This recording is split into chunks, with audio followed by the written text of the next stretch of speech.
ਬਲਾਤਕਾਰੀ ਸੋਦਾ ਸਾਧ ਨੂੰ ਮਿਲੀ 30 ਦਿਨਾਂ ਦੀ ਪੈਰੋਲ। ਅਕਾਲ ਤਖਤ ਸਾਹਿਬ ਦੇ ਹੁਕਮਨਾਮੇ ਦੀ ਇਨ-ਬਿਨ ਹੋਵੇ ਪਾਲਣਾ, ਬੀਬੀ ਜਗੀਰ ਕੌਰ ਦਾ ਬਿਆਨ।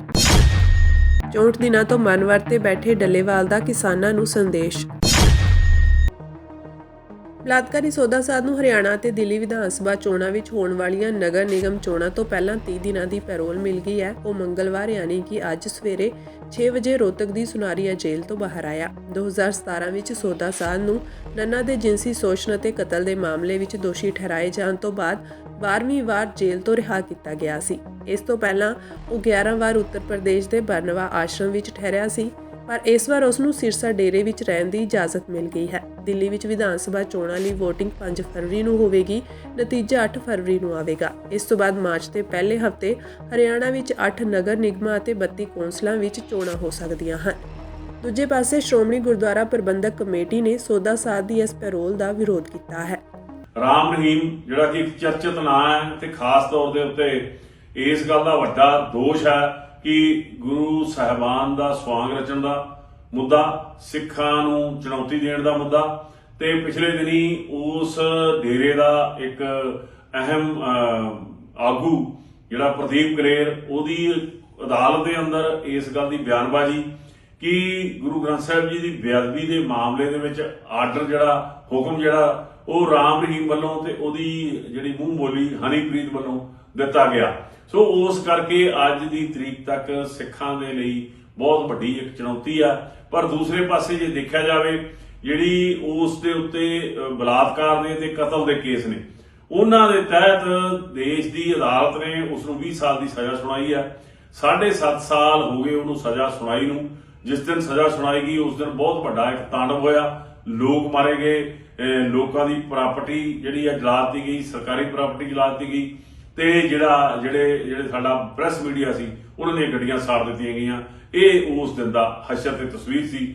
ਸੋ ਅੱਜ ਅਸੀਂ ਦੇਖ ਰਹੇ ਹਾਂ ਕਿ 7.5 ਸਾਲ ਦੇ ਸਮੇਂ ਵਿੱਚ 12 ਵਾਰ ਰਾਮ ਰਹੀਮ ਜਿਹੜਾ ਉਹ ਮਹਿਮਾਨ ਬਣ ਕੇ ਹਰਿਆਣਾ ਸਰਕਾਰ ਦਾ ਉਹ ਬਾਹਰ ਆਉਂਦਾ, ਜਿੱਥੇ ਉਹਨਾਂ ਦਾ ਜੀ ਕਰਦਾ ਉਹ ਆਉਂਦੇ ਨੇ। ਪਿਛਲੇ ਸਮੇਂ 'ਚ ਯੂਪੀ 'ਚ ਬਾਗਪਤ 'ਚ ਰਹੇ, ਐਤਕੀ ਉਹਨਾਂ ਦਾ ਮਨ ਬਣਿਆ ਕਿ ਉਹਨਾਂ ਨੇ ਹਰਿਆਣੇ ਵਿੱਚ ਆਪਣਾ ਜਿਹੜਾ ਹੈੱਡਕੁਆਟਰ ਆ, ਜਿੱਥੋਂ ਉਹਨਾਂ ਨੂੰ ਜਿਹੜਾ ਲਿਆਂਦਾ ਗਿਆ ਸੀ, ਜਿਹੜਾ ਉਹਨਾਂ ਦਾ ਆਪਦਾ ਮੁੱਖ ਸਥਾਨ ਹੈ, ਉੱਥੇ ਉਹ ਜਾਣਗੇ ਤੇ ਉੱਥੇ ਉਹ ਅੱਜ ਸਵੇਰੇ 5:30 ਵਜੇ ਸੁਨਾਰੀਆ ਜੇਲ੍ਹ ਦੇ ਵਿੱਚੋਂ ਬਾਹਰ ਕੱਢਿਆ ਗਿਆ ਤੇ ਅੱਜ ਉਹ ਉੱਥੇ ਪਹੁੰਚ ਗਏ ਨੇ ਤੇ ਉੱਥੇ ਆ ਕੇ ਉਹ ਆਪਣੇ ਜਿਹੜੇ ਲੋਕਾਂ ਨਾਲ ਗੱਲਬਾਤ ਜਿਹੜੀ ਆ ਉਹ ਸਾਂਝੀ ਕਰ ਰਹੇ ਨੇ।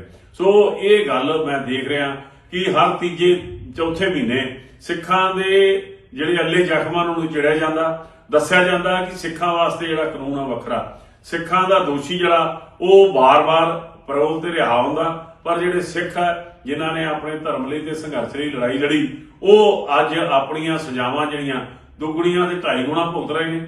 12 ਸਾਲ ਉਹ ਫਾਂਸੀ ਚੱਕੀਆਂ ਵਿੱਚ ਬੈਠੇ ਨੇ, ਉਹਨਾਂ ਦਾ ਜਿਹੜਾ ਕਿ ਨਿਆਂ ਨਹੀਂ ਕੀਤਾ ਜਾਂਦਾ। ਪ੍ਰਧਾਨ ਮੰਤਰੀ ਦਾ ਜਿਹੜਾ ਨੋਟੀਫਿਕੇਸ਼ਨ ਜਾਰੀ ਹੋਣ ਤੋਂ ਬਾਅਦ ਵੀ ਅੱਜ ਤੱਕ ਉਸ ਦੀ ਉਡੀਕ ਬਣੀ ਹੋਈ ਆ। ਸੋ ਬਹੁਤ ਵੱਡਾ ਰੋਸ ਹੈ ਸਿੱਖ ਆਵਾਮ ਦੇ ਅੰਦਰ। ਇਹ ਵੀ ਇੱਕ ਇਤਫਾਕ ਹੈ ਜਿਹੜੀ ਕਿ ਪੱਤਰਕਾਰਾਂ ਵੱਲੋਂ ਤੇ ਚੈਨਲਾਂ ਵੱਲੋਂ ਜਿਹੜੀ ਚਰਚਾ ਕੀਤੀ ਗਈ, ਉਹ ਗੱਲ ਸਾਹਮਣੇ ਆਈ ਕਿ 12 ਵਾਰ ਦੀ ਰਿਹਾਈ ਦੇ ਵਿੱਚ 9 ਵਾਰ ਇਤਫਾਕਨ ਉਹ ਉਦੋਂ ਬਾਹਰ ਆਉਂਦੇ ਆ ਜਦੋਂ ਜਿਹੜਾ ਕਿ ਚੋਣਾਂ ਹੁੰਦੀਆਂ ਨੇ। ਸੋ ਇਹ ਬਹੁਤ ਮਾੜੀ ਗੱਲ ਹੈ, ਕਿਉਂਕਿ ਜਿਹੜਾ ਸੰਵਿਧਾਨ ਹੈ ਉਹ ਹਰੇਕ ਨੂੰ ਇੱਕੋ ਜਿਹਾ ਅਧਿਕਾਰ ਵੀ ਦਿੰਦਾ ਤੇ ਉਹਦਾ ਸਨਮਾਨ ਵੀ ਕਰਦਾ। ਸੋ ਅੱਜ ਇਹ ਗੱਲ ਸਾਹਮਣੇ ਆਈ ਤੇ ਸਿੱਖਾਂ 'ਚ ਵੱਡਾ ਰੋਸ ਹੈ ਕਿ ਰਾਮ ਰਹੀਮ ਜਿਹੜਾ 12 ਵਾਰ ਪੈਰੋਲ ਲੈਂਦਾ ਤੇ ਜਿਹੜੇ ਸਿੱਖ ਨੇ ਉਹਨਾਂ ਨੂੰ 1 ਘੰਟੇ ਦੀ ਪੈਰੋਲ ਦੇਣ ਲਈ ਵੀ ਬਹੁਤ ਵੱਡੀਆਂ ਅਦਾਲਤਾਂ ਦੇ ਵਿੱਚ ਜੁੱਤੀਆਂ ਘਸਾਉਣੀਆਂ ਪੈਂਦੀਆਂ ਨੇ। ਸੋ ਇਹ ਆਪਣੇ ਆਪ ਦੇ ਵਿੱਚ ਬਹੁਤ ਮਾੜੀ ਗੱਲ ਹੈ। ਸੋ ਸਿੱਖ ਆਵਾਮ ਦੇ ਅੰਦਰ ਇਸ ਗੱਲ ਦਾ ਵੱਡਾ ਰੋਸ ਹੈ। ਸ਼੍ਰੋਮਣੀ ਕਮੇਟੀ ਨੇ ਕਾਨੂੰਨੀ ਅਦਾਲਤਾਂ ਦਾ ਦਰਵਾਜ਼ਾ ਖੜਕਾਇਆ। ਅੱਜ ਵੀ ਅਸੀਂ ਇਸ ਗੱਲ ਦੇ ਲਈ ਵੱਡੇ ਪੱਧਰ ਤੇ ਰੋਸ ਪ੍ਰਗਟ ਕਰਦੇ ਹਾਂ। ਆਉਣ ਵਾਲਾ ਸਮਾਂ ਦੱਸੇਗਾ ਕਿ ਸਰਕਾਰਾਂ ਵੱਲੋਂ ਇਹ ਸਿੱਖਾਂ ਨਾਲ ਕੀਤਾ ਵਿਤਕਰਾ ਤੇ ਰਾਮ ਰਹੀਮ ਦੀ ਕੀਤੀ ਜਿਹੜੀ ਹੈ ਮਹਿਮਾਨਬਾਜ਼ੀ ਕਿਸ ਤਰ੍ਹਾਂ ਦਾ ਰੰਗ ਲਿਆਉਂਦੀ ਆ, ਇਹ ਆਉਣ ਵਾਲੇ ਸਮੇਂ ਦਾ ਜਿਹੜਾ ਇਹ ਜਵਾਬ ਦੇਗਾ। ਬਾਗੀ ਧੜੇ ਵੱਲੋਂ ਅੱਜ ਅਹਿਮ ਪ੍ਰੈਸ ਕਾਨਫਰੰਸ ਕੀਤੀ ਗਈ। ਪ੍ਰੈਸ ਕਾਨਫਰੰਸ ਦੌਰਾਨ ਬੀਬੀ ਜਗੀਰ ਕੌਰ ਨੇ ਕਿਹਾ ਕਿ ਲੰਘੇ ਸਮੇਂ ਅਸੀਂ ਸਾਰੇ ਆਗੂਆਂ ਨੇ ਸ਼੍ਰੀ ਅਕਾਲ ਤਖਤ ਸਾਹਿਬ ਵਿਖੇ ਹੋਈ ਗਲਤੀਆਂ ਦੀ ਮਾਫੀ ਮੰਗੀ ਸੀ ਤੇ ਅਕਾਲੀ ਦਲ ਦੇ ਸੁਧਾਰ ਤੇ ਪੁਨਰ ਸੁਰਜੀਤੀ ਦੀ ਗੱਲ ਕੀਤੀ ਸੀ। ਇਸ ਤੋਂ ਬਾਅਦ ਸ਼੍ਰੀ ਅਕਾਲ ਤਖਤ ਸਾਹਿਬ ਵੱਲੋਂ ਹੁਕਮਨਾਮਾ ਜਾਰੀ ਕੀਤਾ ਗਿਆ, ਪਰ ਹਜੇ ਤੱਕ ਉਸ ਹੁਕਮਨਾਮੇ ਦੀ ਪਾਲਣਾ ਨਹੀਂ ਹੋਈ ਹੈ। ਉਹਨਾਂ ਕਿਹਾ ਕਿ ਸ਼੍ਰੀ ਅਕਾਲ ਤਖਤ ਸਾਹਿਬ ਦੇ ਹੁਕਮਨਾਮੇ ਦੀ ਇਨ-ਬਿਨ ਪਾਲਣਾ ਹੋਣੀ ਚਾਹੀਦੀ ਹੈ। ਉਹਨਾਂ ਇਹ ਵੀ ਕਿਹਾ ਕਿ ਸ਼੍ਰੀ ਅਕਾਲ ਤਖਤ ਸਾਹਿਬ ਦੇ ਸਾਬਕਾ ਜਥੇਦਾਰ ਗਿਆਨੀ ਹਰਪ੍ਰੀਤ ਸਿੰਘ ਤੇ ਝੂਠੇ ਇਲਜ਼ਾਮ ਲਾਏ ਜਾ ਰਹੇ ਹਨ। ਉਹਨਾਂ ਦੀ ਕਿਰਦਾਰਕੁਸ਼ੀ ਕੀਤੀ ਜਾ ਰਹੀ ਹੈ। ਉਹਨਾਂ ਕਿਹਾ ਕਿ ਜਥੇਦਾਰ ਸ਼੍ਰੀ ਅਕਾਲ ਤਖਤ ਸਾਹਿਬ ਇਸ ਮਾਮਲੇ ਨੂੰ ਆਪਣੇ ਪੱਧਰ ਤੇ ਦੇਖਣ, ਕਿਉਂਕਿ ਗਿਆਨੀ ਹਰਪ੍ਰੀਤ ਸਿੰਘ ਇੱਕ ਸਿੱਖ ਸ਼ਖਸੀਅਤ ਹਨ। ਉਹਨਾਂ ਨੇ ਵੱਡੀਆਂ ਜ਼ਿੰਮੇਵਾਰੀਆਂ ਨਿਭਾਈਆਂ ਹਨ। ਉਹ ਇੱਕ ਧਰਮ ਪ੍ਰਚਾਰਕ ਵੀ ਹਨ ਅਤੇ ਅਜਿਹੀ ਸ਼ਖਸੀਅਤ ਤੇ ਇਹੋ ਜਿਹੇ ਇਲਜ਼ਾਮ ਲਾਉਣਾ ਬਹੁਤ ਹੀ ਨਿੰਦਣਯੋਗ ਹੈ।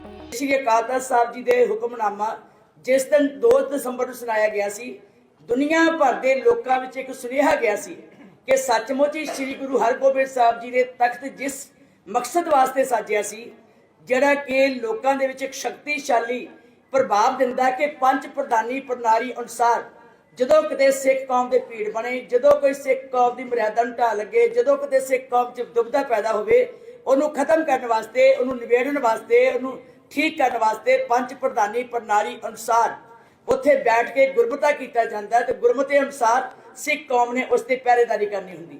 ਤਾਂ ਉਹ ਸਾਡਾ ਸਿਧਾਂਤ ਹੈ, ਸਾਡੀ ਪਰੰਪਰਾ ਹੈ, ਸਾਡੀ ਮਰਿਆਦਾ ਹੈ, ਸਾਡੀ ਰੀਤੀ ਹੈ।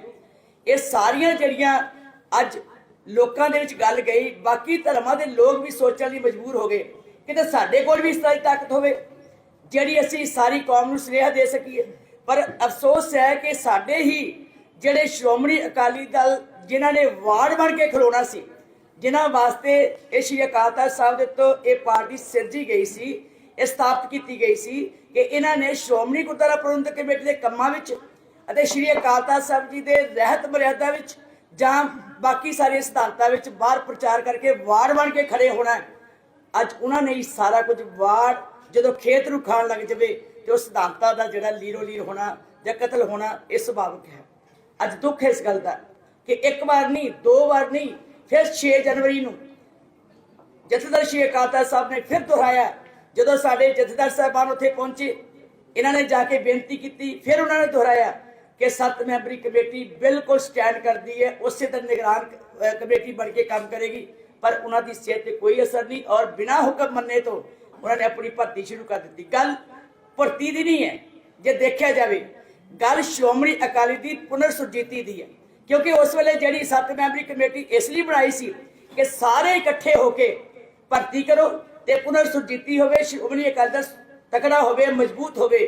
ਪਰ ਅਫਸੋਸ ਹੈ ਕਿ ਜਿਹੜਾ ਸ਼੍ਰੋਮਣੀ ਅਕਾਲੀ ਦਲ ਥੋੜਾ ਬਹੁਤਾ ਬਚਦਾ ਸੀ ਜਾਂ ਲੋਕਾਂ ਨੂੰ ਆਸ ਵੱਜੀ ਸੀ ਜਾਂ ਲੋਕਾਂ ਨੇ ਮਹਿਸੂਸ ਕੀਤਾ ਸੀ, ਸਕੂਨ ਮਿਲਿਆ ਸੀ ਕਿ ਅੱਜ ਸ਼੍ਰੋਮਣੀ ਅਕਾਲੀ ਦਲ ਜਿਹਨੇ ਬੜੀ ਵੱਡੀ ਕੁਰਬਾਨੀਆਂ ਕੀਤੀਆਂ, ਹਮੇਸ਼ਾ ਜਿਹਨੇ ਪੰਜਾਬ ਦੀ ਧਰਤੀ ਦੀ ਐਮਰਜੈਂਸੀ ਵਰਗੀਆਂ ਲੜਾਈਆਂ ਲੜੀਆਂ, ਸੰਘਰਸ਼ ਲੜੇ ਹੈ ਪਾਣੀਆਂ ਦੀ ਖਾਤਰ ਜਾਂ ਕਿਸੇ ਚੰਡੀਗੜ੍ਹ ਦੀ ਖਾਤਰ ਜਾਂ ਬਾਕੀ ਸਾਰੇ ਮਸਲੇ ਸਨ, ਹਮੇਸ਼ਾ ਲੜਾਈ ਲੜੀ ਹੈ। ਅੱਜ ਉਹਨਾਂ ਨੂੰ ਕਿੰਨੀ ਵੱਡਾ ਅੱਜ ਨੁਕਸਾਨ ਹੋ ਰਿਹਾ ਹੈ।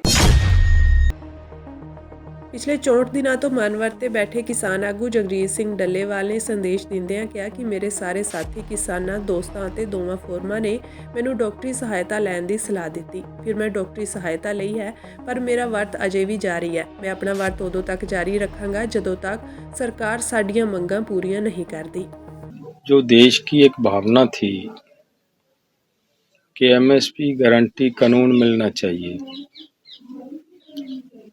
तो पिछले आंदोलन के समय जब हमने आंदोलन पोस्टपोन किया, अदर स्टेटों के साथियों की तरफ से कुछ शिकायत थी कि पंजाब वाले आंदोलन को अधूरा छोड़कर जा रहे हैं, तो हम चाहते थे कि पंजाब के सर पे ऐसा उलांबा नहीं आना चाहिए। एमएसपी पूरे देश को चाहिए, पंजाब का पानी बचाने के लिए पंजाब को भी चाहिए। उसके लिए जो मैं कर सकता था भाइयों, मैंने वो किया है। मैं ये भी कहना चाह रहा हूँ कि मैंने नहीं किया, ये ऊपर वाले की कोई मर्जी थी, भगवान की मर्जी थी, वो ये सब करवाना चाह रहा था। जिसने ये हमारे से करवाया है, करता वो अकाल पुरख वाहिगुरु है। तो आप सब ने, पूरे देश के किसानों ने, मजदूरों ने, सभी वर्गों के लोगों ने इसका सहयोग किया है। आप सबका मैं पूरे देश के लोगों का धन्यवाद करना चाह रहा हूँ कि आप सब ने इस हमारे अनशन के बाद पूरी ताकत से सहयोग देने का काम किया है। आप सबका धन्यवाद करना चाह रहा हूँ। दूसरी बात मैं ये कहनी चाह रहा हूँ भाई कि उस दिन 18 तारीख की रात को सरकार ने जो पत्र दिया कि आपके साथ सरकार 14 फरवरी को बैठक करेगी, उस समय सभी साथियों ने पूरी ताकत से ये कहा, फोरम ने कहा, दोनों फोरमों ने कहा कि आप मेडिकल एड ले लीजिए। तो मैंने केवल मेडिकल एड ली है, जो वॉमिटिंग होती थी उसको रोका है। अनशन मैंने उस दिन भी कहा था, अब भी उसी तरह जारी है और जारी रखने का जो मेरा मन है वो यही है कि इसको जारी रखेंगे, तब तक जारी रखेंगे जब तक सरकार हमारी मांगों को पूरा नहीं कर देती। भाइयों, 14 तारीख को आपका भी सबकी भावना है कि हम बैठक में जाएं, लेकिन तबीयत तो अलाउ नहीं कर रही, जाने की शक्ति नहीं है। लेकिन मैं ये चाहता हूं कि आज हमारे आंदोलन को जैसे ऊपर वाले की कृपा से शक्ति मिली है, उसने जिस मेहर की निगाह से इस आंदोलन को अपने हाथों में लेकर कामयाब करने का प्रयास मेरे सतगुरु ने किया है, मैं ये चाहता था कि सब मिलकर यहाँ गुरुजी का शुक्राना किया जाए। वो आज यहाँ अखंड पाठ साहिब प्रकाश होंगे और 30 को यहीं खनौरी बॉर्डर पे अखंड पाठ साहिब के भोग पाए जाएंगे। उस दिन हम गुरुजी का शुक्राना करेंगे, जिनकी कृपा से हमारा सरकार को सतबुद्धि आई है, सरकार हमारे साथ बातचीत के लिए तैयार हुई है। और आगे की ये अरदास भी करेंगे कि मोर्चे की जीत हो, किसानों की सभी मांगे पूरी हो जाएं। तो मेरे मन की भावना है कि यहाँ पे 12 तारीख को खनौरी बॉर्डर पे हम चाहते हैं कि एक पहले की तरह 4 तारीख की तरह किसानों की, मजदूरों की, सभी देशवासियों की एक बड़ी संख्या में सभी एकत्रित हों, सब मिलकर फिर उस अकाल पुरख के चरणों में अरदास करें कि हम जो लोगों की भावना है 14 तारीख की बैठक में ਜਾ ਸਕੇ। ਪਾਕਿਸਤਾਨ ਦੀ ਜੇਲ੍ਹ ਵਿੱਚ ਬੰਦ ਸਾਬਕਾ ਪ੍ਰਧਾਨ ਮੰਤਰੀ ਇਮਰਾਨ ਖਾਨ ਅਤੇ ਉਹਨਾਂ ਦੀ ਪਤਨੀ ਬੁਸ਼ਰਾ ਬੀਬੀ ਨੇ ਅਲ ਕਾਦਰ ਟਰਸਟ ਮਾਮਲੇ ਵਿੱਚ ਹੇਠਲੀ ਅਦਾਲਤ ਵੱਲੋਂ ਦੋਸ਼ੀ ਠਹਿਰਾਏ ਜਾਣ ਦੇ ਫੈਸਲੇ ਨੂੰ ਹਾਈ ਕੋਰਟ ਵਿੱਚ ਚੁਣੌਤੀ ਦਿੱਤੀ ਹੈ। ਇਸਲਾਮਾਬਾਦ ਦੀ ਇੱਕ ਜਵਾਬਦੇਹੀ ਅਦਾਲਤ ਨੇ ਇਸ ਮਹੀਨੇ ਦੇ ਸ਼ੁਰੂ ਵਿੱਚ ਕਾਫੀ ਦੇਰ ਤੋਂ ਉਡੀਕੇ ਜਾ ਰਹੇ ਫੈਸਲੇ ਤਹਿਤ 19 ਕਰੋੜ ਬਰਤਾਨਵੀ ਪੌਂਡ ਦੇ ਚਰਚਿਤ ਮਾਮਲੇ ਵਿੱਚ ਦੋਹਾਂ ਨੂੰ ਦੋਸ਼ੀ ਠਹਿਰਾਇਆ ਸੀ। ਅਦਾਲਤ ਨੇ ਖਾਨ ਨੂੰ 14 ਜਦਕਿ ਬੁਸ਼ਰਾ ਨੂੰ 7 ਸਾਲ ਦੀ ਕੈਦ ਦੀ ਸਜ਼ਾ ਸੁਣਾਈ ਸੀ। ਪਾਕਿਸਤਾਨ ਤਹਿਰੀਕ ਇਨਸਾਫ ਨੇ WhatsApp ਤੇ ਭੇਜੇ ਇੱਕ ਸੁਨੇਹੇ ਵਿੱਚ ਕਿਹਾ ਕਿ ਉਹਨਾਂ ਦੇ ਵਕੀਲਾਂ ਨੇ ਇਮਰਾਨ ਖਾਨ ਤੇ ਬੁਸ਼ਰਾ ਬੀਬੀ ਨੂੰ ਦੋਸ਼ੀ ਠਹਿਰਾਏ ਜਾਣ ਤੇ ਸਜ਼ਾ ਦਿੱਤੇ ਜਾਣ ਖਿਲਾਫ ਇਸਲਾਮਾਬਾਦ ਹਾਈ ਕੋਰਟ ਵਿੱਚ ਅਪੀਲ ਦਾਇਰ ਕੀਤੀ ਹੈ। ਪਾਰਟੀ ਨੇ ਕਿਹਾ ਕਿ ਇਮਰਾਨ ਖਾਨ ਤੇ ਬੁਸ਼ਰਾ ਬੀਬੀ ਦੀ ਨੁਮਾਇੰਦਗੀ ਕਰਨ ਵਾਲੀ ਕਾਨੂੰਨੀ ਟੀਮ ਨੇ ਅਲ ਕਾਦਰ ਟਰਸਟ ਮਾਮਲੇ ਦੇ ਫੈਸਲੇ ਨੂੰ ਇਸਲਾਮਾਬਾਦ ਹਾਈ ਕੋਰਟ ਵਿੱਚ ਚੁਣੌਤੀ ਦਿੱਤੀ ਹੈ। ਕਿਸਾਨਾਂ ਵੱਲੋਂ ਅਹਿਮ ਪ੍ਰੈਸ ਕਾਨਫਰੰਸ ਕੀਤੀ ਗਈ। ਪ੍ਰੈਸ ਨਾਲ ਗੱਲਬਾਤ ਕਰਦੇ ਹੋਏ ਸੁਖਜਿੰਦਰ ਸਿੰਘ ਖੋਸਾ, ਲਖਵਿੰਦਰ ਸਿੰਘ ਔਲਖ, ਸੁਖਦੇਵ ਸਿੰਘ ਭੋਜਰਾਜ, ਗੁਰਦਾਸ ਸਿੰਘ ਕਿਲਿਆਂਵਾਲੀ, ਗੁਰਵਿੰਦਰ ਸਿੰਘ ਭੰਗੂ ਨੇ ਆਉਣ ਵਾਲੇ ਪ੍ਰੋਗਰਾਮਾਂ ਦਾ ਐਲਾਨ ਕਰਦਿਆਂ ਕਿਸਾਨ ਆਗੂਆਂ ਨੇ ਕਿਹਾ ਕਿ ਕਿਸਾਨ ਅੰਦੋਲਨ ਦੇ 1 ਸਾਲ ਪੂਰਾ ਹੋਣ ਤੇ 11 ਫਰਵਰੀ ਨੂੰ ਰਤਨਪੁਰਾ ਮੋਰਚੇ ਉੱਪਰ, 12 ਨੂੰ ਦਾਤਾ ਸਿੰਘ ਵਾਲਾ ਖਨੌਰੀ ਮੋਰਚੇ ਤੇ ਅਤੇ 13 ਨੂੰ ਸ਼ੰਭੂ ਮੋਰਚੇ ਤੇ ਕਿਸਾਨਾਂ ਦੀਆਂ ਵੱਡੀਆਂ ਮਹਾਪੰਚਾਇਤਾਂ ਕੀਤੀਆਂ ਜਾਣਗੀਆਂ, ਜਿਸ ਵਿੱਚ ਲੱਖਾਂ ਕਿਸਾਨਾਂ ਵੱਲੋਂ ਸ਼ਮੂਲੀਅਤ ਕੀਤੀ ਜਾਵੇਗੀ। ਡੱਲੇਵਾਲ ਦੀ ਸਿਹਤਯਾਬੀ ਤੇ ਸੰਘਰਸ਼ ਦੀ ਸਫਲਤਾ ਲਈ ਅੱਜ ਯਾਨੀ ਕਿ 28 ਜਨਵਰੀ ਨੂੰ ਸ਼੍ਰੀ ਅਖੰਡ ਪਾਠ ਆਰੰਭ ਕੀਤੇ ਜਾ ਰਹੇ ਹਨ। ਪੰਜਾਬ ਦੇ ਅੰਮ੍ਰਿਤਸਰ ਵਿੱਚ ਗਣਤੰਤਰ ਦਿਵਸ ਦੇ ਮੌਕੇ ਤੇ ਇੱਕ ਨੌਜਵਾਨ ਨੇ ਡਾਕਟਰ ਭੀਮ ਰਾਓ ਅੰਬੇਦਕਰ ਦੀ ਮੂਰਤੀ ਤੋੜਨ ਦੀ ਕੋਸ਼ਿਸ਼ ਕੀਤੀ। ਹੁਣ ਇਹ ਮਾਮਲਾ ਕਾਫੀ ਭਖ ਗਿਆ ਹੈ। ਇਸ ਮਾਮਲੇ ਮਗਰੋਂ ਅੱਜ ਵਾਲਮੀਕੀ ਸਮਾਜ ਵੱਲੋਂ 6 ਥਾਵਾਂ ਤੇ ਬੰਦ ਦੀ ਕੋਲ ਦਿੱਤੀ ਗਈ ਸੀ। ਮਿਲੀ ਜਾਣਕਾਰੀ ਮੁਤਾਬਕ ਪੰਜਾਬ ਦੇ 6 ਜ਼ਿਲ੍ਹੇ ਜਲੰਧਰ, ਲੁਧਿਆਣਾ, ਫਗਵਾੜਾ, ਨਵਾਂ ਸ਼ਹਿਰ, ਹੁਸ਼ਿਆਰਪੁਰ ਤੇ ਮੋਗਾ ਅੱਜ ਸਵੇਰੇ 9 ਵਜੇ ਤੋਂ ਲੈ ਕੇ ਸ਼ਾਮ 5 ਵਜੇ ਤੱਕ ਬੰਦ ਰਹੇ। ਇਸ ਦੌਰਾਨ ਐਮਰਜੈਂਸੀ ਸੇਵਾਵਾਂ ਜਾਰੀ ਰਹੀਆਂ। ਜਲੰਧਰ ਜ਼ਿਲ੍ਹੇ ਦੀਆਂ ਸਾਰੀਆਂ ਸਮਾਜਿਕ ਸੰਸਥਾਵਾਂ ਨੇ ਬੰਦ ਦਾ ਸਮਰਥਨ ਕੀਤਾ। ਮੈਡੀਕਲ ਅਤੇ ਯੂਨੀਵਰਸਿਟੀ ਪ੍ਰੀਖਿਆਵਾਂ ਦੇਣ ਜਾ ਰਹੇ ਵਿਦਿਆਰਥੀਆਂ ਲਈ ਸਹੂਲਤਾਂ ਸਮੇਤ ਹੋਰ ਐਮਰਜੈਂਸੀ ਸਹੂਲਤਾਂ ਚਾਲੂ ਰਹੀਆਂ। ਸਰਕਾਰੀ ਬੱਸਾਂ, ਸਰਕਾਰੀ ਦਫ਼ਤਰ ਅਤੇ ਸੇਵਾ ਕੇਂਦਰ ਚੱਲੇ। ਜਲੰਧਰ ਵਿੱਚ ਸਭ ਤੋਂ ਵੱਡੇ ਪ੍ਰਦਰਸ਼ਨ ਭਗਵਾਨ ਵਾਲਮੀਕੀ ਮਹਾਰਾਜ ਚੌਂਕ, ਡਾਕਟਰ BR ਅੰਬੇਦਕਰ ਚੌਂਕ ਅਤੇ ਸ੍ਰੀ ਗੁਰੂ ਰਵਿਦਾਸ ਚੌਂਕ ਵਿਖੇ ਹੋਏ। ਜਲੰਧਰ ਵਿੱਚ ਰਵਿਦਾਸ ਭਾਈਚਾਰੇ ਦੇ ਲੋਕਾਂ ਨੇ ਮੰਗਲਵਾਰ ਨੂੰ ਜਲੰਧਰ ਨੂੰ ਪੂਰੀ ਤਰ੍ਹਾਂ ਬੰਦ ਰੱਖਣ ਦਾ ਐਲਾਨ ਕੀਤਾ ਸੀ। ਫਗਵਾੜਾ ਵਿੱਚ ਵੀ ਬੰਦ ਦਾ ਸੱਦਾ ਦਿੱਤਾ ਗਿਆ ਸੀ। ਮੂਰਤੀ ਤੋੜਨ ਦੀ ਕੋਸ਼ਿਸ਼ ਤੋਂ ਬਾਅਦ ਰਵਿਦਾਸ ਭਾਈਚਾਰੇ ਵਿੱਚ ਬਹੁਤ ਗੁੱਸਾ ਹੈ। ਰਵਿਦਾਸ ਭਾਈਚਾਰੇ ਦੇ ਆਗੂਆਂ ਨੇ ਅੰਮ੍ਰਿਤਸਰ ਵਿੱਚ ਵਾਪਰੀ ਘਟਨਾ ਨੂੰ ਨਿੰਦਣਯੋਗ ਕਰਾਰ ਦਿੱਤਾ ਹੈ ਅਤੇ ਕਿਹਾ ਹੈ ਕਿ ਅਜਿਹੀਆਂ ਘਟਨਾਵਾਂ ਨੂੰ ਰੋਕਣ ਲਈ ਅਪਰਾਧੀਆਂ ਵਿਰੁੱਧ ਸਖਤ ਕਾਰਵਾਈ ਕੀਤੀ ਜਾਣੀ ਚਾਹੀਦੀ ਹੈ। ਇਸ ਤੋਂ ਇਲਾਵਾ ਮੋਗਾ ਪੂਰਨ ਰੂਪ ਵਿੱਚ ਬੰਦ ਦਲਿਤ ਸਮਾਜ ਅਤੇ ਵਾਲਮੀਕ ਸਮਾਜ ਵੱਲੋਂ ਸ਼ਹਿਰ ਅੰਦਰ ਰੋਸ ਪ੍ਰਦਰਸ਼ਨ ਕੀਤਾ ਗਿਆ। ਰੋਸ ਪ੍ਰਦਰਸ਼ਨ ਮਗਰੋਂ ਮੋਗਾ ਵਿੱਚ ਕੋਈ ਵੀ ਦੁਕਾਨ ਨਹੀਂ ਖੁੱਲੀ। ਇਹ ਬਹੁਤ ਹੀ ਮੰਦਭਾਗੀ ਘਟਨਾ ਹੈਗੀ ਆ ਜਿਹੜੀ 26 ਜਨਵਰੀ 2025 ਨੂੰ ਗਣਤੰਤਰ ਦਿਵਸ ਤੇ ਹੋਈ ਗਈ ਆ। ਤਾਂ ਇਹਦੇ ਪਿੱਛੇ ਜਿਹੜੀ ਆ ਸਾਜ਼ਿਸ਼ ਜਿਹੜੀ ਹੈਗੀ ਆ, ਬਹੁਤ ਵੱਡੀ ਸਾਜ਼ਿਸ਼ ਹੈਗੀ ਆ। ਇੱਕ ਇਕੱਲਾ ਆਦਮੀ ਜਿਹੜਾ ਹੈਗਾ ਐਡਾ ਕੁਝ ਨਹੀਂ ਕਰ ਸਕਦਾਗਾ। ਜਿਹੜੀ ਪੌੜੀ ਹੈਗੀ ਆ 2-3 ਆਦਮੀ ਉਹਨੂੰ ਚੱਕ ਸਕਦੇ ਹੈਗੇ ਆ। ਤਾਂ ਜਿਹੜੇ ਉਹਦੇ ਪਿੱਛੇ ਲੋਕ ਹੈਗੇ ਆ, ਉਸ ਆਦਮੀ ਨੂੰ ਜਿਨ੍ਹਾਂ ਨੇ ਉਹਨੂੰ ਭੇਜਿਆ, ਬ੍ਰੇਨ ਵਾਸ਼ ਕਰਕੇ ਭੇਜਿਆ ਹੈਗਾ, ਅਸੀਂ ਇਹ ਚਾਹੁੰਦੇ ਆ ਕਿ ਉਹਦੀ ਉੱਚ ਪੱਧਰੀ ਜਾਂਚ ਹੋਵੇ ਤੇ ਜਿਹੜੇ ਲੋਕ ਜਿਹੜੀਆਂ ਏਜੰਸੀਆਂ ਜੋ ਵੀ ਲੋਕ ਹੈਗੇ ਆ ਉਹ ਵੀ ਜਿਹੜੇ ਅੱਗੇ ਸਾਹਮਣੇ ਉਹਨਾਂ ਨੂੰ ਪਤਾ ਲੱਗੇ ਲੋਕਾਂ ਨੂੰ ਵੀ ਕੌਣ ਹੈਗੇ ਆ ਤੇ ਉਹ ਅਰੈਸਟ ਕਰਕੇ ਸਖਤ ਧਾਰਾਵਾਂ ਦੇ ਤਹਿਤ ਦੇਸ਼ ਵਿਰੁੱਧ ਮੁਕੱਦਮਾ ਚਲਾ ਕੇ ਉਹਨਾਂ ਨੂੰ ਵੀ ਜਿਹੜਾ ਹੈਗਾ ਬੰਦ ਕੀਤਾ ਜਾਵੇ ਤਾਂ ਜੋ ਅੱਗੇ ਤੋਂ ਅਜਿਹੀ ਦੁਰਭਾਗੀਪੂਰਨ ਘਟਨਾ ਨਾ ਹੋਵੇ।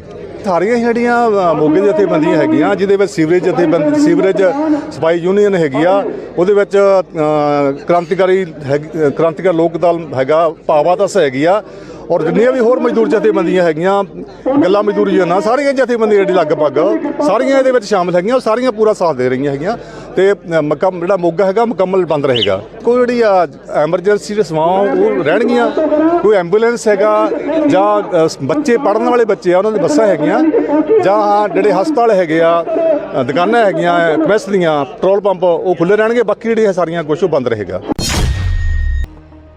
ਸ਼੍ਰੋਮਣੀ ਅਕਾਲੀ ਦਲ ਅੰਮ੍ਰਿਤਸਰ ਪ੍ਰਧਾਨ ਸਰਦਾਰ ਸਿਮਰਨਜੀਤ ਸਿੰਘ ਮਾਨ ਨੇ 12 ਫਰਵਰੀ ਨੂੰ ਸੰਤ ਭਿੰਡਰਾਂਵਾਲਿਆਂ ਦੇ ਜਨਮ ਦਿਹਾੜੇ ਦੇ ਸਮਾਗਮ ਵਿੱਚ ਸਮੁੱਚੀ ਸਿੱਖ ਕੌਮ ਨੂੰ ਹੁਮ-ਹੁਮਾ ਕੇ ਸ਼ਮੂਲੀਅਤ ਕਰਨ ਦੀ ਅਪੀਲ ਕੀਤੀ ਹੈ। ਉਨ੍ਹਾਂ ਕਿਹਾ ਕਿ ਸ਼੍ਰੋਮਣੀ ਅਕਾਲੀ ਦਲ ਅੰਮ੍ਰਿਤਸਰ ਹਰ ਸਾਲ 12 ਫਰਵਰੀ ਦੇ ਮਹਾਨ ਦਿਹਾੜੇ ਉੱਤੇ ਖਾਲਸਾ ਪੰਥ ਦੇ 20ਵੀਂ ਸਦੀ ਦੇ ਮਹਾਨ ਸਿੱਖ ਵਜੋਂ ਸ਼੍ਰੀ ਅਕਾਲ ਤਖਤ ਸਾਹਿਬ ਵੱਲੋਂ ਐਲਾਨੇ ਗਏ ਸਿੱਖ ਸੰਤ ਜਰਨੈਲ ਸਿੰਘ ਖਾਲਸਾ ਭਿੰਡਰਾਂਵਾਲਿਆਂ ਦਾ ਜਨਮ ਦਿਹਾੜਾ ਫਤਿਹਗੜ੍ਹ ਸਾਹਿਬ ਵਿਖੇ ਮਨਾਇਆ ਜਾਂਦਾ ਹੈ। ਇਸ ਵਾਰ ਵੀ ਇਹ ਸਮਾਗਮ ਪੂਰੀ ਸ਼ਰਧਾ ਤੇ ਸਤਿਕਾਰ ਸਹਿਤ ਮਨਾਇਆ ਜਾਵੇਗਾ। ਇਸ ਸਮਾਗਮ ਵਿੱਚ ਕੌਮ ਦੀ ਅਗਲੀ ਰਣਨੀਤੀ ਅਤੇ ਆਜ਼ਾਦ ਬਾਦਸ਼ਾਹੀ ਸਿੱਖ ਰਾਜ ਨਿਸ਼ਾਨੇ ਦੀ ਪ੍ਰਾਪਤੀ ਲਈ ਜਿੱਥੇ ਇੱਕ ਵਾਰ ਫਿਰ ਦ੍ਰਿੜਤਾ ਨਾਲ ਪ੍ਰਣ ਤੇ ਅਰਦਾਸ ਕੀਤੀ ਜਾਵੇਗੀ, ਉੱਥੇ ਕੌਮਾਂਤਰੀ ਪੱਧਰ ਤੇ ਆਜ਼ਾਦੀ ਚਾਹੁਣ ਵਾਲੀਆਂ ਕੌਮਾਂ ਦੇ ਹੱਕ ਵਿੱਚ ਬਣ ਰਹੀ ਮਜ਼ਬੂਤ ਰਾਏ ਨੂੰ ਹੋਰ ਬਲ ਦੇਣ ਹਿੱਤ ਇਸ ਸਾਲ ਦੇ ਇਸ ਜਨਮ ਦਿਹਾੜੇ ਦਾ ਮਹੱਤਵ ਹੋਰ ਵੀ ਵੱਡਾ ਹੋ ਜਾਂਦਾ ਹੈ। ਇਸ ਲਈ ਜਿੱਥੇ ਸ਼੍ਰੋਮਣੀ ਅਕਾਲੀ ਦਲ ਅੰਮ੍ਰਿਤਸਰ ਦੀ ਜਥੇਬੰਦੀ ਦੇ ਸਮੁੱਚੀ ਸੈਂਟਰ ਕਮੇਟੀ, ਵਰਕਿੰਗ ਕਮੇਟੀ ਅਤੇ ਜ਼ਿਲ੍ਹਾ ਪ੍ਰਧਾਨਾਂ, ਸਰਕਲ ਪ੍ਰਧਾਨਾਂ ਦੀ ਇਸ ਇਕੱਠ ਨੂੰ ਹੋਰ ਵੱਡਾ ਕਰਨ ਦੀ ਜ਼ਿੰਮੇਵਾਰੀ ਵੱਧ ਜਾਂਦੀ ਹੈ, ਉੱਥੇ ਹੀ ਵੱਖ-ਵੱਖ ਸੰਗਠਨਾਂ, ਸੰਸਥਾਵਾਂ, ਸਿਆਸੀ ਪਾਰਟੀਆਂ ਵਿੱਚ ਵਿਚਰੇ ਸਭ ਪੰਜਾਬੀ ਤੇ ਸਿੱਖਾਂ ਨੂੰ ਜਿੱਥੇ ਇਸ ਸਮਾਗਮ ਵਿੱਚ ਪਹੁੰਚਣ ਦੀ ਸੰਜੀਦਾ ਅਪੀਲ ਕੀਤੀ ਜਾਂਦੀ ਹੈ, ਉੱਥੇ ਸ਼੍ਰੋਮਣੀ ਅਕਾਲੀ ਦਲ ਅੰਮ੍ਰਿਤਸਰ ਇਸ ਗੱਲ ਦੀ ਖੁਸ਼ੀ ਅਤੇ ਫਖਰ ਮਹਿਸੂਸ ਕਰਦਾ ਹੈ ਕਿ ਸਾਹਿਬ ਸ੍ਰੀ ਗੁਰੂ ਗ੍ਰੰਥ ਸਾਹਿਬ ਜੀ ਵਿੱਚ ਸੁਸ਼ੋਭਿਤ ਭਗਤ ਰਵਿਦਾਸ ਜੀ ਦਾ ਜਨਮ ਦਿਹਾੜਾ ਵੀ 12 ਫਰਵਰੀ ਵਾਲੇ ਦਿਨ ਹੀ ਆ ਰਿਹਾ ਹੈ। ਇਸ ਲਈ ਇਸ ਸਮਾਗਮ ਦੀ ਮਹੱਤਤਾ ਹੋਰ ਵੀ ਵੱਧ ਜਾਂਦੀ ਹੈ। ਇਸ ਮੌਕੇ ਤੇ ਅਸੀਂ ਸਮੁੱਚੇ ਦਲਿਤ ਲਤਾੜੇ ਵਰਗਾਂ ਨੂੰ ਉਚੇਚੇ ਤੌਰ ਤੇ ਇਹ ਅਪੀਲ ਕਰਨੀ ਚਾਹਾਂਗੇ ਕਿ ਸਮੁੱਚਾ ਦਲਿਤ ਭਾਈਚਾਰਾ ਤੇ ਸਮਾਜ ਦੇ ਲਤਾੜੇ ਵਰਗ 12 ਫਰਵਰੀ ਨੂੰ ਭਗਤ ਰਵਿਦਾਸ ਜੀ ਅਤੇ ਸੰਤ ਜਰਨੈਲ ਸਿੰਘ ਖਾਲਸਾ ਜੀ ਦੇ ਜਨਮ ਦਿਹਾੜੇ ਨੂੰ ਸਾਂਝੇ ਤੌਰ ਤੇ ਮਨਾਉਣ ਲਈ ਫਤਿਹਗੜ੍ਹ ਸਾਹਿਬ ਦੀ ਮਹਾਨ ਸ਼ਹੀਦੀ ਧਰਤੀ ਤੇ ਪਹੁੰਚਣ ਤੇ ਆਪਣੇ ਇਹਨਾਂ ਮਹਾਨ ਨਾਇਕਾਂ ਨੂੰ ਸਤਿਕਾਰ ਸਹਿਤ ਨਤਮਸਤਕ ਹੁੰਦੇ ਹੋਏ ਦੋਵਾਂ ਦੇ ਜਨਮ ਦਿਹਾੜੇ ਮਨਾਉਣ ਦੀਆਂ ਖੁਸ਼ੀਆਂ ਪ੍ਰਾਪਤ ਕਰਨ। ਉਨ੍ਹਾਂ ਇਸ ਗੱਲ ਦਾ ਵੀ ਖੁਲਾਸਾ ਕੀਤਾ ਕਿ ਭਗਤ ਰਵਿਦਾਸ ਜੀ ਨੇ ਆਪਣੇ ਮੁਖਾਰਬਿੰਦ ਤੋਂ ਆਪਣੇ ਸ਼ਬਦਾਂ ਰਾਹੀਂ ਜਿਸ ਬੇਗਮਪੁਰਾ ਦੀ ਗੱਲ ਕੀਤੀ ਹੈ, ਉਹ ਸਾਡੀ ਇਸ ਸਟੇਜ ਦਾ ਮਾਹੌਲ ਅਸਲੀਅਤ ਵਿੱਚ ਭਗਤ ਰਵਿਦਾਸ ਜੀ ਦੀ ਸੋਚ ਅਨੁਸਾਰ ਬੇਗਮਪੁਰਾ ਦੇ ਨਿਸ਼ਾਨੇ ਵਾਲੀ ਹੋਵੇਗਾ। ਕਿਉਂਕਿ ਇਸ ਬੇਗਮਪੁਰਾ ਦੀ ਸਥਾਪਨਾ ਕਰਕੇ ਹੀ ਅਸੀਂ ਸਭ ਜਿੱਥੇ ਸਮਾਜਿਕ ਜਾਤ-ਪਾਤ, ਊਚ-ਨੀਚ, ਅਮੀਰ-ਗਰੀਬ ਦੀਆਂ ਬੁਰਾਈਆਂ ਨੂੰ ਖਤਮ ਕਰਨ ਵੱਲ ਵੱਧ ਸਕਾਂਗੇ, ਉੱਥੇ ਗੁਰਬਾਣੀ ਦੇ ਇਸ ਵਡਮੁੱਲੇ ਸਿਧਾਂਤ ਨੂੰ ਅੱਗੇ ਵਧਾਉਂਦੇ ਹੋਏ ਸਹੀ ਮਾਇਨਿਆਂ ਵਿੱਚ ਬਿਨਾਂ ਕਿਸੇ ਵਿਤਕਰੇ ਤੋਂ ਇਨਸਾਨੀਅਤ ਕਦਰਾਂ ਕੀਮਤਾਂ ਨੂੰ ਕਾਇਮ ਕਰਨ ਵੱਲ ਅਤੇ ਇਹਨਾਂ ਵਰਗਾਂ ਦੀ ਸੰਪੂਰਨ ਸਮਾਜਿਕ, ਰਾਜਨੀਤਿਕ, ਆਰਥਿਕ, ਭੂਗੋਲਿਕ ਮਜ਼ਬੂਤੀਕਰਨ ਵਿੱਚ ਵੀ ਅਸੀਂ ਸਮੂਹਿਕ ਤੌਰ ਤੇ ਯੋਗਦਾਨ ਪਾ ਰਹੇ ਹੋਵਾਂਗੇ। ਸਰਦਾਰ ਮਾਨ ਨੇ ਉਚੇਚੇ ਤੌਰ ਤੇ ਸ਼੍ਰੋਮਣੀ ਅਕਾਲੀ ਦਲ ਅੰਮ੍ਰਿਤਸਰ ਦੇ ਸਮੁੱਚੇ ਅਹੁਦੇਦਾਰਾਂ ਸਮੇਤ ਆਉਣ ਵਾਲੀਆਂ SDPC ਚੋਣਾਂ ਵਿੱਚ ਧਾਰਮਿਕ ਮਿਸ਼ਨ ਉੱਤੇ ਲੜਨ ਵਾਲੇ ਉਮੀਦਵਾਰਾਂ ਨੂੰ ਸੰਤ ਜਰਨੈਲ ਸਿੰਘ ਖਾਲਸਾ ਭਿੰਡਰਾਂਵਾਲਿਆਂ ਦੇ ਜਨਮ ਦਿਨ ਸਮਾਗਮ ਦੀ ਸਫਲਤਾ ਲਈ ਆਪਣੇ ਨਾਲ ਵੱਧ ਤੋਂ ਵੱਧ ਸੰਗਤਾਂ ਲੈ ਕੇ ਪਹੁੰਚਣ ਦੀ ਵਿਸ਼ੇਸ਼ ਅਪੀਲ ਵੀ ਕੀਤੀ ਹੈ।